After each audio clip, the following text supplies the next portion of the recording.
Saludos, bienvenidos a Secuencias en 24, el programa de cine del canal 24 Horas. Hoy con un tema muy original, muy bonito y muy atractivo en cuanto a lo que plantea, los mitos en el cine.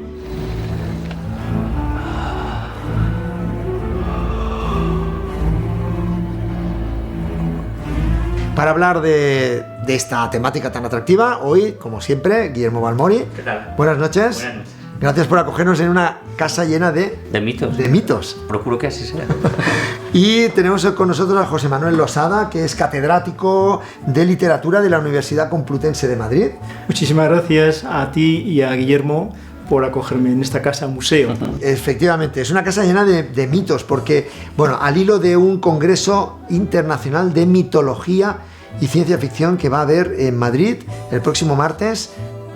Así es, empezamos el martes de la semana que viene y vamos a acoger a 200 personas de 25 países que nos van a hablar de mitos y ciencia ficción, y cómo se relacionan ambos géneros. Y se puede seguir por streaming, me imagino. Se puede seguir por streaming en Facebook, en Twitter, en todas partes, en todas las plataformas. Y va a ser el 6º Congreso Internacional de Mitocrítica. Bueno, pues hoy nosotros vamos a hacer un pequeño apunte, ¿verdad, Guillermo? Para aclarar más el término mitología y mitos. Porque, ¿qué es mito aplicado a cine? Porque está bien aplicado, está bien dicho cuando decimos Marlon Brando es un mito del cine. Está bien y está mal, según la teoría de la mitocrítica cultural. Es decir, es un mito porque así lo ha querido el imaginario popular. Evidentemente no es un mito en el sentido de que no relata un contacto entre un personaje del mundo trascendente y un personaje de este mundo. O sea que la mitología, los mitos, necesitan siempre tener un punto de fantasía. Esa mitología, ese mito, el cine ha adorado ese tipo de conexiones, los 10 mandamientos. El cine de Hollywood ha querido, siguiendo un poco lo que dice él, le ha gustado mucho más el Antiguo Testamento que el Nuevo Testamento, precisamente porque es más mitológico, es más festivo, es más erótico, y eso al cine le ha encantado. Los 10 mandamientos, como tú dices, y muchas otras películas. Aparte hay que tener en cuenta también que los magnates de Hollywood, Louis B. Mayer, Samuel Goldwyn, todos eran judíos, con lo cual, aunque ellos renegaban en gran parte de estos orígenes judaicos porque pensaban que les podía quitar espectadores en los cines por el antisemitismo y otras razones, ellos en el fondo sí que cultivaban un poco todo este Antiguo Testamento que es más judaico, ¿no?, que el Nuevo. Y en concreto hemos mencionado los 10 mandamientos con una escena concreta, la de la zarza ardiendo. ¿Por qué hay ahí una conexión de la divinidad con lo terrenal? Porque no es un acontecimiento natural, no es lógico que una zarza arda en fuego y no se consuma. Entonces Moisés dice, aquí hay algo sagrado, ahí hay mito. Igual que después, al pasar el Mar Rojo. No es normal que un mar se cierna sobre el ejército egipcio y no sobre los otros. Mito y profecía es Hamlet, Shakespeare, y un encuentro sobrenatural de Hamlet con su padre. Nadie se lo espera, menos aún los soldados que están en la almena del castillo en Dinamarca, cuando de pronto un espectro baja a hablar con su hijo. Y Hamlet, una noche, avisado por Bernardo, sube y habla con el espectro de su padre, el rey de Dinamarca. Ese contacto entre una instancia superior y la instancia de este mundo, eso es el mito. Y qué bien lo ha reflejado el cine, Laurence Olivier. De hecho, esta película, bueno, es la consagración de Laurence Olivier, la primera que hace como creador total. Oscar a la mejor película, Oscar para él también. Y de hecho tuvo un problema en Hollywood porque consideraban que no se podía premiar, fíjate, ahora que están premiando películas asiáticas, pues decían que una película británica no podía llevarse el Oscar a la mejor película. Esta fue la primera que lo hizo y causó ya escándalo. El cine se ha hecho eco también de la maldición, de esos mitos en los que hay una necesidad y un destino. Por ejemplo, todo el mundo habla del mito de Edipo. Edipo es un personaje que ha causado fascinación al mundo del cine y al teatro, pero sobre todo en cine. Está maldito y así se lo ha dicho el oráculo y también la esfinge, a matar a su padre y acostarse con su madre. Esto que nadie se esperaba, pero estaba escrito en el destino. El destino es una manera de actuar del otro mundo en este mundo. el mito de Edipo ha sido muy bien pasado a cine. Sobre todo ha sido llevado por el cine de autor. El cine de Hollywood no le ha gustado más las cosas romanas que las griegas siempre. Y el cine de autor a partir de los años 60 es cuando empieza a tratar estos temas también porque son muy escandalosos, ¿no? En realidad, para ser tratados con un cine que tenía censura. Tenemos, por ejemplo, Un soplo al corazón, la película de Louis Malle, que sí que trata este tema ya en los años 60 finales, de la madre que se acuesta con el hijo joven además, o por ejemplo La caída de los dioses de Visconti, también este personaje que es muy turbulento, que incluso es pederasta parece, ¿no? Y demás, Edmund Berger, que es el actor, también se deja caer, pero como veréis son sobre todo películas de autor, no tanto del cine industrial de Hollywood. Y un autor que le gustaba remover, como Pier Paolo Pasolini hace un Edipo realmente atractivo, pero a la vez muy polémico, ¿no? Son los que son más directamente ya la versión, digamos, griega y clásica, claro, llevados tal cual, según el mito griego. Otro mito entendido como popular es Fedra. Y otro escándalo, porque los mitos muchas veces nos hablan de escándalos. Es escandaloso que una mujer se sienta irresistiblemente atraída por su hijastro. Y en esa irresistibilidad está precisamente el componente mítico. Hay algo que le impide no amar a su hijastro, Hipólito. Eso es el mito de Fedra. Caín y Abel, y en este caso Caín, Guillermo, también ha sido fascinante para el cine, porque ahí está la confrontación de los hermanos, ahí está la relación fraternal y el odio y el amor. Claro, el cine se basa mucho en esto, no directamente el mito griego, como digo, incluso el cine clásico, por ejemplo, vemos en Al este del Edén, que es la película más clara en este sentido, aunque la transposición a la pantalla no es exactamente igual que la novela, solo se lleva la primera parte de la novela, y luego lo vemos, por ejemplo, en otras películas quizá más livianas, pero que también se ve, por ejemplo, en Duelo al Sol, está el hermano bueno, que era Joseph Cotten, que le va a dar a la chica seguridad, el hermano malo, que es Gregory Peck, esta lucha además con el padre, además por medio, el padre le gusta el hijo honrado, pero además se siente atraído por esta bravuconería del hijo malo, por así decirlo, o villano. O por ejemplo la película Odio entre hermanos, de Joseph L. Mankiewicz, el título ya lo dice, además es un título español, no se llama así en una familia italiana, con lo que se supone padres e hijos y madres en Italia, este odio entre hermanos, cómo desestructura la familia, que luego se hizo en western con Lanza Rota, es el remake western con Spencer Tracy, de este odio entre hermanos. Si hablamos de mitos o mitología, en este caso mitos solamente, que hay que tener muy claro ese concepto, nos viene a la memoria los Nibelungos, las Valquirias, Wagner y Fritz Lang. Y aquí los Nibelungos juegan un papel fundamental en esa mitología y en algo que se escapa a lo natural y que está en la divinidad, de nuevo, ¿no? En efecto, es que no dejamos la maldición en este caso.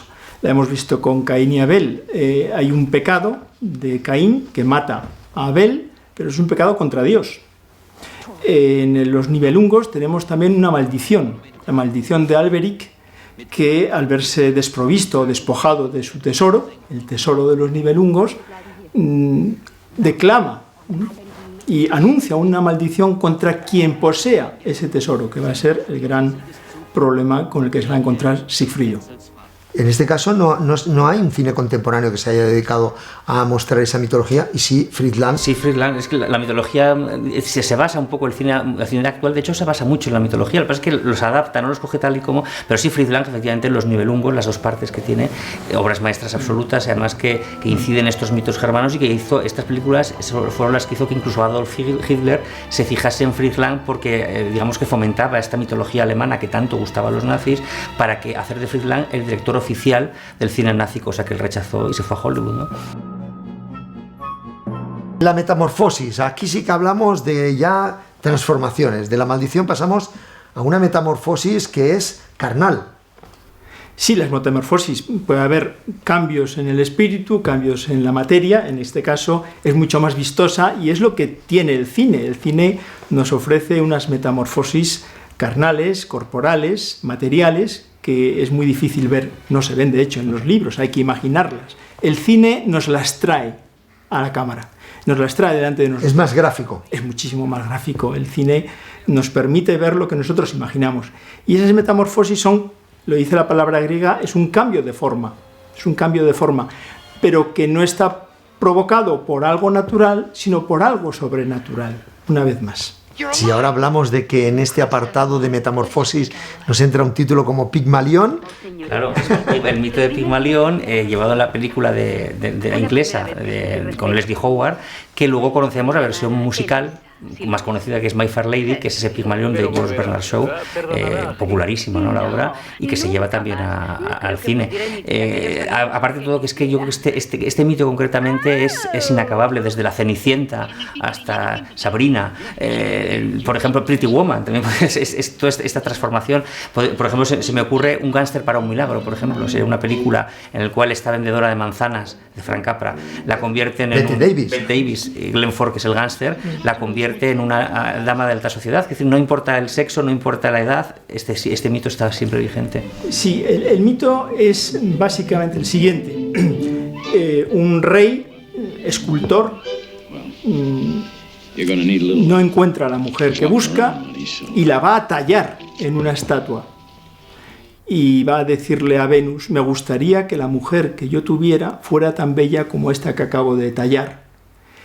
Se duerme y al despertar, Venus, a la que ha acudido, ha transformado esa escultura en una mujer galatea de carne y hueso, aunque el nombre de Galatea lo reciba ya muy tarde, en el siglo XVIII. Volvemos de nuevo a hablar de la Biblia como fuente de inspiración, no solamente de los mitos, sino también de Hollywood. Y en este caso, la mujer de Lot. Tenemos que remontarnos a unas épocas muy antiguas para volver a un mito importante que ha dado grandes películas con Sodoma y Gomorra. Sí, aquí tenemos una transformación absoluta, es decir, no solamente cambia de forma, sino que muere. La mujer de Lot había recibido como su marido la amenaza divina: voy a destruir las ciudades de Sodoma y Gomorra, no os tornéis. No deis la vuelta para saber cómo es mi destrucción, la mano de Dios, que así se llama en la Biblia. Pero ella, cuando está ya en lo alto de la colina, gira el rostro para saber cómo estaba desapareciendo aquella ciudad, y en ese momento se transforma en estatua de sal. ¿Don Juan Tenorio es un mito romántico o es un mito, como lo entendemos, mitológico? ¿Y por qué? Mito hispánico moderno por excelencia, Don Juan. Don Juan Tenorio ya aparece así en El burlador de Sevilla, el Tirso de Molina, pero luego lo romantiza mucho nuestro querido Zorrilla, el vallisoletano. A partir de entonces se le da más importancia al aspecto de seductor impenitente, que al aspecto de rebelde frente al cielo. Y eso es lo que va a ser el aspecto mitológico de Don Juan. No tanto el aspecto de seductor como el aspecto de retar al cielo. Lo hace en el cementerio, cuando se encuentra a la estatua del comendador. Un comendador que él ha matado. Y tirándole de las barbas le dice: ¿qué, viejo? ¿Barbas de piedra? En ese momento no pasa nada, pero cuando Don Juan le dice: te invito a cenar.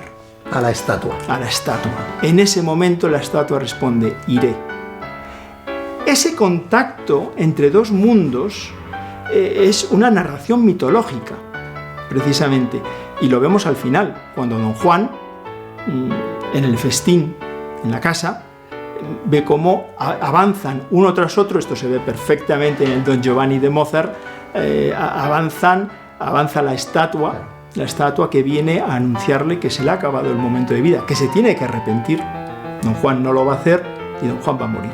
A mí un Don Juan que me gusta, que os lo comentaba mucho, que es el que hace Douglas Fairbanks, la última película de Douglas Fairbanks, se llama La vida privada de Don Juan, y a mí me gusta mucho porque, incidiendo en lo que dice él del mito, fijaros el argumento tan curioso, es de Don Juan se hace mayor, se va a Italia, y cuando regresa a España, el mito de Don Juan, que está basado en su figura, es tal que la gente se ríe de él porque no llega a las expectativas que se han creado del mito. O sea, las mujeres son seducidas por él y les causa burla y rechazo. Anda, vas a ser tú Don Juan, si Don Juan es tal. Porque el mito es tan grande que él no puede alcanzar la figura del mito que se ha creado sobre él mismo. Otra metamorfosis importante es la que vimos en el cine, sobre todo muy bien plasmada con el mito de Frankenstein. ¿Por qué? es la ambición desde que el hombre es hombre, convertirse en Dios. Y puede transformar el mundo, puede hacer máquinas, pero mientras no haga hombres no será Dios. Eso es el mito de Frankenstein.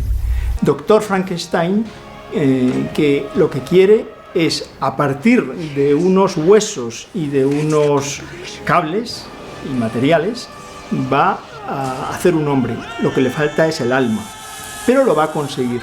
Y esto lo va a hacer gracias a Mary Shelley, una novelista que hay que, yo creo, que revalidar. Estamos en 1817-18 y nos trae este mito de crear hombres. Ahí está la fusión de la mitología y ciencia ficción. En efecto. ¿Por qué? Porque ahí interviene ya la máquina. Y porque son proyecciones de lo que el hombre podrá hacer en el futuro. La película más destacada de la historia de Frankenstein, se han hecho muchas, y algunas incluso de serie B, pero sobre todo nos quedamos con la de James Whale. Nos quedamos con la de James Whale y además os he traído una escena que creo que es importante, de acuerdo con lo que decía él, porque cuando la escena famosa en la que dice it's alive, está vivo, dice Colin Clive, que es el doctor Frankenstein, en la versión original, al final, después de eso, dice por fin sé lo que significa ser Dios, que es lo que tú comentabas. Eso fue censurado, o sea, se estrenó así la película y luego fue censurado. En lo que yo os he traído se ve como en el doblaje español él luego movía la boca y no decía nada, y lo que decía realmente es esto, me siento como si fuera Dios, dicho en inglés. En la traducción española esto nunca se dio, porque se considera una blasfemia, claro.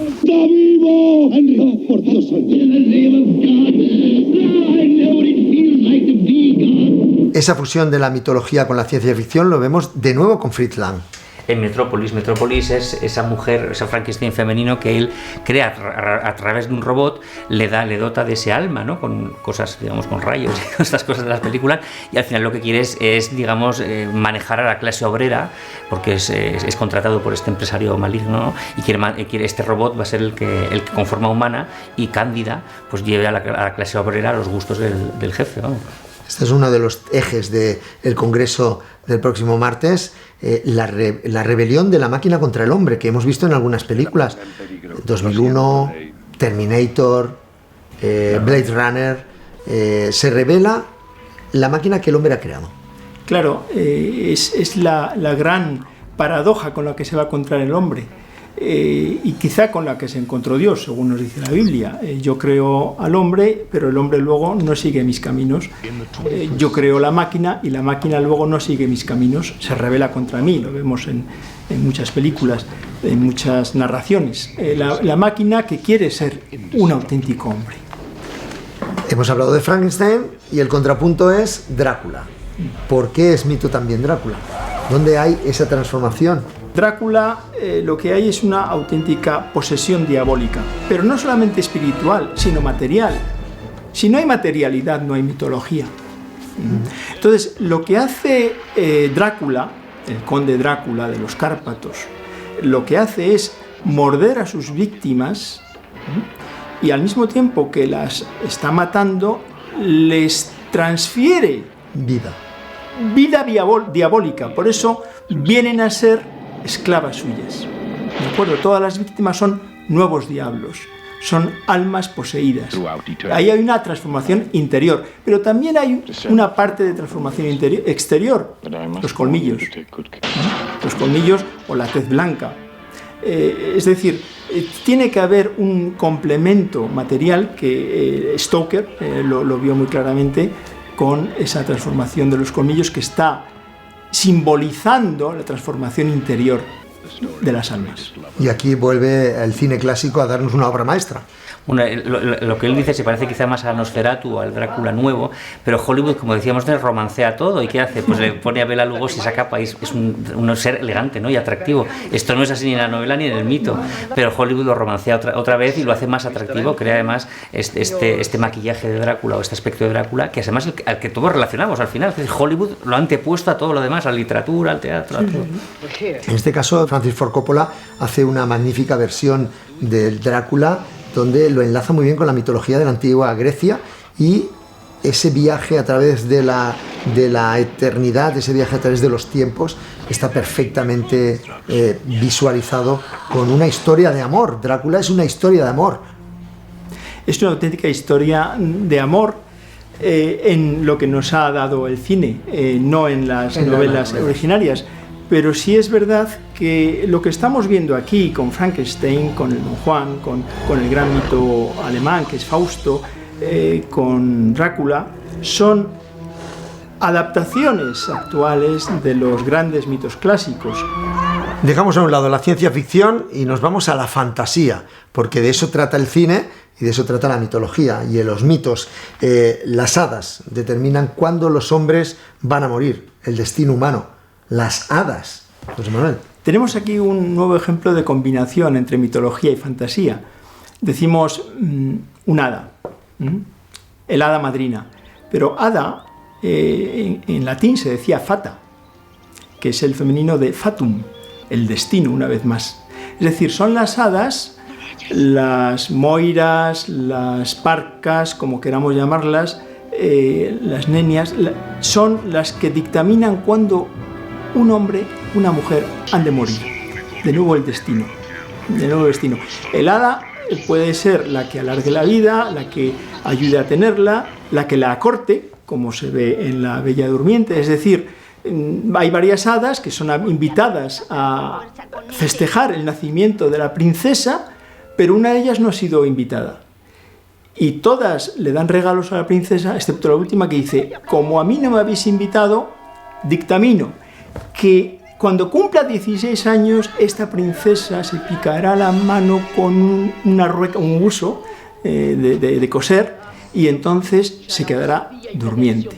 Hasta que llega otra hada corriendo, que tampoco la pequeñita, y dice: hasta que un hermoso príncipe la bese. Tenemos aquí Walt Disney. Walt Disney, efectivamente. Además, Walt Disney crea incluso el conflicto entre las propias hadas buenas. ¿Os acordáis? Que una quería que el vestido fuera azul, otra que el vestido fuera rosa, y las está dando con la varita. Y le mete ese elemento musical propio para popularizar una historia como esta. El Mago de Oz también sería, de alguna manera, una historia de hadas. Lo estaba explicando él y estaba pensando yo en el Mago de Oz, porque el Mago de Oz es esta transposición a un cuento más moderno. Es decir, el hada buena y el hada mala. El hada buena, que es el que quiere que Dorothy vuelva a Kansas, y el hada mala, que es verde, que son hermanas además. Glinda es el hada buena y el hada del este, o del oeste, no me acuerdo, es la bruja. De hecho, pasa a ser bruja. Son hermanas, una es verde y maligna, pero en realidad son la cara y la cruz, ¿no? Una te quiere quitar la vida, como decías, y otra te quiere salvar llevándote a Kansas. Es otra transposición clarísima de lo que ha explicado. Y de las hadas pasamos a los magos, otro referente en el que el cine ha tenido y seguirá teniendo, porque es tremendamente visual, popular y sobre todo que enlaza muy bien la mitología, ¿no? Eso es un atajo. Es decir, ¿cómo puedo hacer que una cosa no siga el curso natural, sino que vaya avanzando de manera sobrenatural? ¿Cómo puedo acelerar? Esto lo vemos hoy en nuestra vida continuamente, cambiar los tiempos. Entonces, lo que hace la mitología es recurrir a la magia. Es decir, utilizar un elemento, una varita, por ejemplo, la varita de la mágica. Lo que hace es decir, y ahora toco tal o cual materia, objeto, y lo cambio. Hay una metamorfosis, por supuesto, pero no quiero esperar, entonces quiero que sea inmediatamente. Eso es la magia. La magia es la que cambia el curso ordinario de las cosas. Y en este caso, mito, el rey Arturo, que ha dado tantas buenas películas, muchas veces en clave de aventuras, pero que en el fondo lo que tiene esa espada de Excalibur no es ni más ni menos que el único rey que puede sacar la espada de la roca es el que está designado, como en su momento Moisés con la zarza, ¿no? El designio divino. No olvidemos que no siempre la humanidad se ha regido por un orden horizontal, habitualmente ha sido vertical. ¿Quién es? ¿Cómo sabemos quién es el que llevará este pueblo a la salvación o a donde queremos ir? Lo hemos visto con Moisés. En el mito artúrico lo que se hace es designar, pero lo que hace Merlín, es decir, aquel que sea capaz de sacar la espada hendida en el yunque de la piedra, ese es el elegido. Y va a ser un chaval, un joven, que se llama Arturo. La película Transformers, por ejemplo, The Last Night, de Michael Bay, del 2017, es tal vez la última gran aventura artúrica donde vemos estos poderes. Sí, nadie se lo espera, que en Transformers aparezca de pronto el rey Arturo, pero es que empieza Pues en el siglo VI, en la batalla entre los sajones y los bretones, lo de siempre, es el rey Arturo. Y en ese momento ven que van a perder la batalla los bretones, y lo que hacen es acudir, no saben a quién, y dicen, haz algo, Merlín. Y Merlín consigue el cayado para guiar al pueblo. ¿De quién? De un Transformer, de un alienígena, de un elemento de otro mundo, de la ciencia ficción en este caso. Y Guillermo, si hablamos de otro mago célebre, aparte de Merlín, es Harry Potter y la Cámara de los Secretos, porque ahí vemos la muerte del ave fénix, que se quema y renace de sus cenizas para vivir otros 400 años. Es un cómputo astral antiguo. Nosotros contamos en función de nuestro calendario, ellos contaban en función de otros calendarios. Hay muchas maneras de contar la vida, de contar los tiempos, y era el ave fénix el que decía cuándo empezaba un nuevo ciclo. El ave fénix, que viene de Fenicia, de Siria, y que va hacia Heliópolis a adorar. Otra vez aquí tenemos la instancia sobrenatural al sol, a la ciudad de Heliópolis, pero que una vez ha muerto, renace en las grandes versiones anteriores como un gusano de la putrefacción, y en las nuevas, en las que son mucho más vistosas, y por eso son las que ha cogido la película, de sus propias cenizas. Y de libros vamos a hablar, porque ya saben que hay que ver películas, pero hay que comprar libros y leer. Y yo, esta recomendación de esta semana es de un compañero de Televisión Española, Carlos del Amor, que ha ganado el premio Espasa 2020 de ensayo, precisamente con una obra magnífica basada en varios cuadros del Museo del Prado, y les ha dado vida. Es un repaso por la historia que nos emociona de diversos cuadros, donde con una forma muy habitual, muy cultural y muy bonita que tiene, muy poética que tiene Carlos del Amor, nos ha reflejado algunos de los cuadros más bellos que hay en la Pinacoteca Española, pero sobre todo donde le ha dado una vida propia y hemos viajado a través de ese cuadro. Un libro precioso que les recomiendo, editado por Espasa, Premio Espasa 2020, Carlos del Amor, Emocionarte, la doble vida de los cuadros, muy recomendable.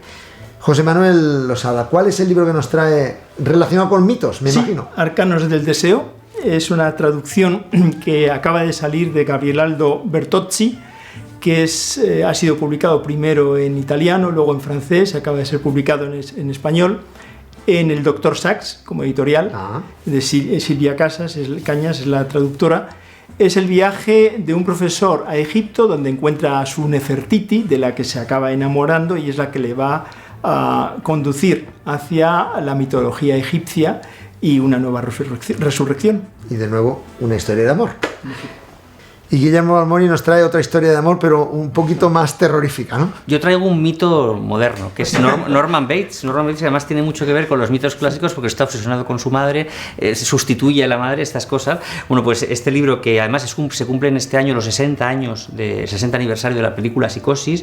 Este libro, pues, que viene muy ilustrado, es de Notorious Ediciones, esta colección de películas. Está escrito por Juan Luis Álvarez, Vicente Díaz, Jesús Palacios y Enrique Ros, y ahonda en todo lo que usted siempre quiso saber sobre Psicosis, sobre el verdadero asesino, que está basado en una obra real, sobre un hecho real, sobre el libro original que da, sobre cómo Hitchcock lo rodó, los intérpretes, lo que supuso para Anthony Perkins, todos y mucho más, con un despliegue gráfico muy importante en este libro Psicosis, el libro del 60 aniversario.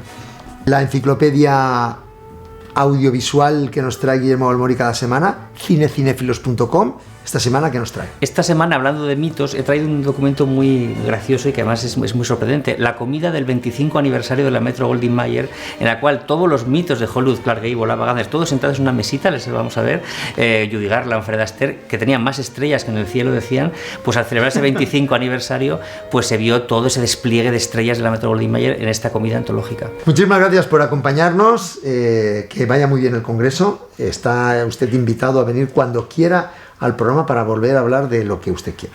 Guillermo Balmori, hasta la semana que viene. Hasta la semana que viene. Con otras ofertas, con otras cositas y sobre todo con esta casa embrujada de mitología cinematográfica. Gracias por acogernos una vez más aquí. Nos vamos la semana que viene, más aquí en Secuencias en 24. Que lo disfruten.